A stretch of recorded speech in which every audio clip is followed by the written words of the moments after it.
ఈరోజు ఒక మంచి సీరియస్ ఇష్యూ మీద సీరియస్ జోక్ ఒకటి పేలిందనమాట. అది మంత్రి గారు ఇప్పుడు పయ్యావుల కేశవ్ గారు ప్రెస్ మీట్ పెట్టి మరి జగన్మోహన్ రెడ్డి గారిని ఎగతాళి చేయటం. సరే, ఆ పార్టీ వాళ్ళందరూ ఇప్పుడు వరుసగా జగన్మోహన్ రెడ్డిని ఎగతాళి చేసే డ్యూటీలో ఉన్నారు కాబట్టి ఏది ఆ అమ్మాయి కీర్తన అనే అమ్మాయి గొంతు కోసి పెళ్ళికి నిరాకరించిందని చేశారు కదా, దాని మీద స్పందించడానికి తీరిక ఉండదు. కానీ వీళ్ళకి ఇంతకుముందే మనం పోస్ట్ ఒకటి చేశాం కదా, ఈ లీకేజీలకు సంబంధించినటువంటి ఒక అభిప్రాయం. ఈ క్రమంలోనే ఆయన ప్రెస్ మీట్ పెట్టి అసలు ఏబిఎన్ అంటే ఏమనుకుంటున్నారు, ఏబిఎన్ అంటే మీరు ఏమనుకుంటున్నారు, మీ నాన్నే బెదిరించలేకపోయారు, మీ నాన్నతో పాటు కేసీఆర్ గారు కూడా బెదిరించారు, నీ రాజకీయ గురువే ఏం చేయలేకపోయారు, అసలు నువ్వు కొత్తగా బెదిరించేదేంటి ఈ ఆంధ్రజ్యోతిని అని ఇంకా చాలా చాలా చాలా మాట్లాడేశారు. అయితే నాకు అర్థం కానిది ఏంటంటే, ఒక చిన్న సింపుల్ మాట, రాజకీయాలలో ఆయన జగన్మోహన్ రెడ్డికి వైఎస్ఆర్సీపీకి అట సిబిఎన్ అన్న ఏబిఎన్ అన్న తెలియట్లేదట. రాజకీయాలలో సిబిఎన్ ఎలాను, మీడియాలో ఏబిఎన్ అలా అన్నారు. నేను జస్ట్ సింపుల్గా దాన్ని ఎలా చేర్చారంటే,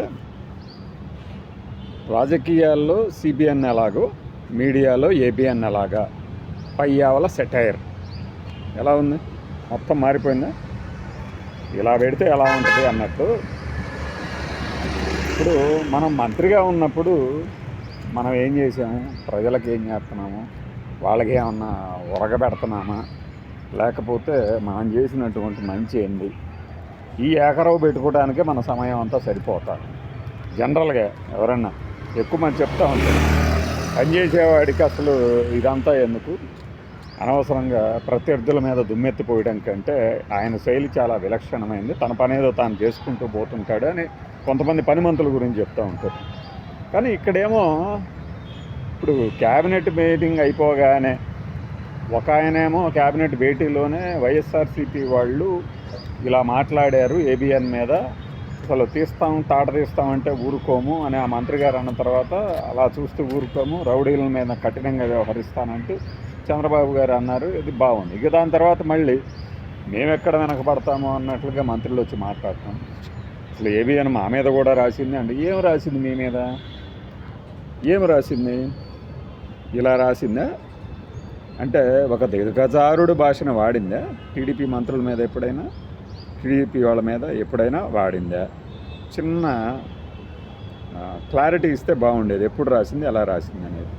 పోనీ ల్యాండ్ ఎలా తీసుకున్నారు అమరావతిలో మీరు అనే దాని మీద ఎప్పుడైనా రాసిందా?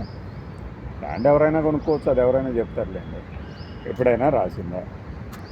అది ఒక చిన్న క్లారిటీ ఎప్పుడైనా ఇచ్చిందా? లేదు కదా. మరి దానికి పోయి జగన్మోహన్ రెడ్డిని విమర్శించటమే ధ్యేయంగా పెట్టుకున్న వాళ్ళకి ఈ అసిధారా వ్రతం కింద వాళ్ళు భావించవచ్చు. కానీ జనం దృష్టిలో ఏమనుకుంటున్నారు, అసలు ఇలా మంత్రులు వచ్చి ఒక పత్రిక మీద ఇంకొకళ్ళు బెదిరించారు అని కన్ఫర్మ్ చేయటము, బెదిరించిన తర్వాత ఇలా మాట్లాడటము అనేది వీళ్ళ విధి నిర్వహణలో ఒక భాగమా అనేది నాకు అర్థం కావట్లేదు. అదే కాదు, చాలామందికి అర్థం కాదు. ఆ పత్రిక ఎటు ఉన్నది, ఆ పత్రిక ఎటు ఖండిస్తుంది, కేసులో పెడుతుంది, జరిగేది జరుగుతుంది. పత్రిక ఎదుట ధర్నానే చేశారా లేకపోతే ఫైటింగ్కే దిగారా అనేది పోలీసులు నిర్ణయిస్తారు. సీసీ ఫుటేజ్ కూడా ఉంటుంది. దుర్భాషలు ఆడితే వాళ్ళని అరెస్ట్ చేస్తారు అనుకుంటా.